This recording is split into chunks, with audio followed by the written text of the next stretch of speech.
In 1998, Osama bin Laden issued a fatwa entitled Jihad Against Jews and Crusaders.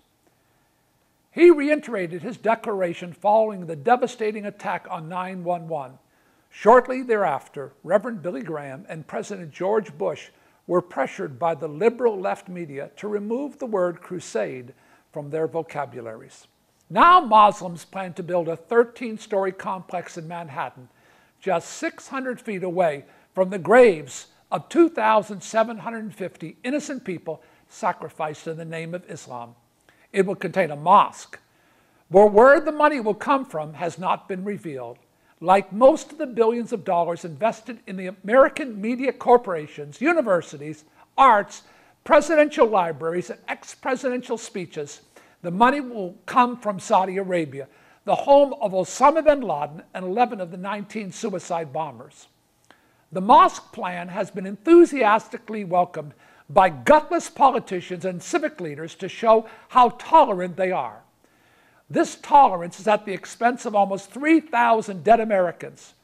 This symbolic mosque near Ground Zero is set to be dedicated on the 10th anniversary of 9/11 and will embolden radical Islam to strike the great Satan America, believing the U.S. is weak, fearful, and ready to submit to Islam. It will confirm their beliefs that America is a soft, decadent country, confused, guilt-ridden, having no backbone and no pride. The imam leading the charge, Faisal Abdul Rauf, a blatant Hamas-loving, Zionist-hating bigot, says the U.S. is culpable for the 9/11 attacks. He believes that America's Constitution should embrace Sharia law. It makes me sick to my stomach, not to speak of the fact that the Obama administration is paying him to be a State Department U.S. representative to the Middle East. Rauf plans to name the phallic symbol Cordoba House after the great mosque of Cordoba, Spain. It was the capital of the Muslim Caliphate, which ruled over the conquered Spaniards. Similarly, the Mosque of Omar in Jerusalem was built in 1193 CE on the temple site. It was erected to perpetuate the Islamic Jihad practice of building mosques on sites of historic conquest.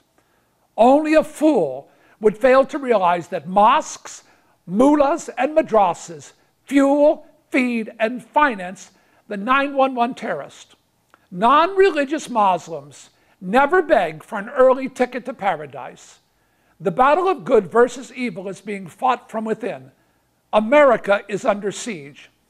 It was attacked by radical Islamists for being a Christian nation, and now the hippies of the 60s run the establishment they railed against are in bed with the enemy. One kills the body, the other the soul.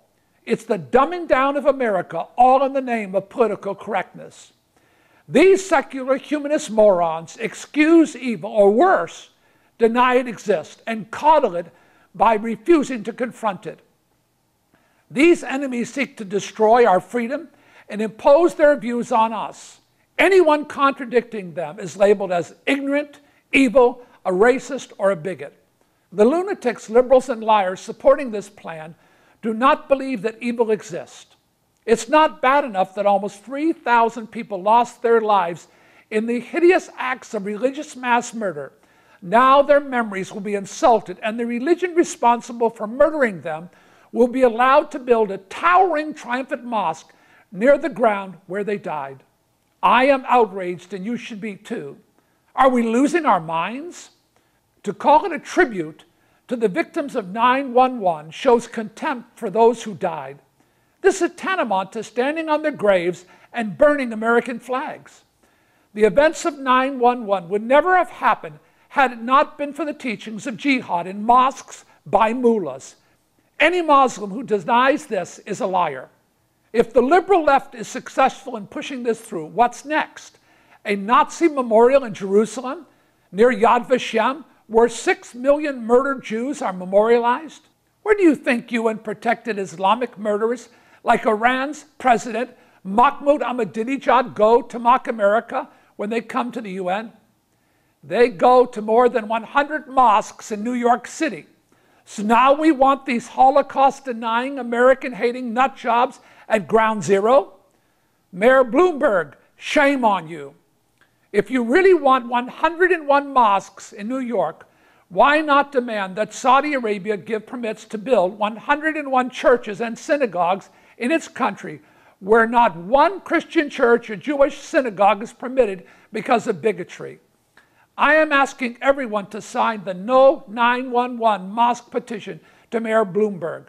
The last words that came from the mouth of each insane Islamic murderer on 911 were, Allah Akbar.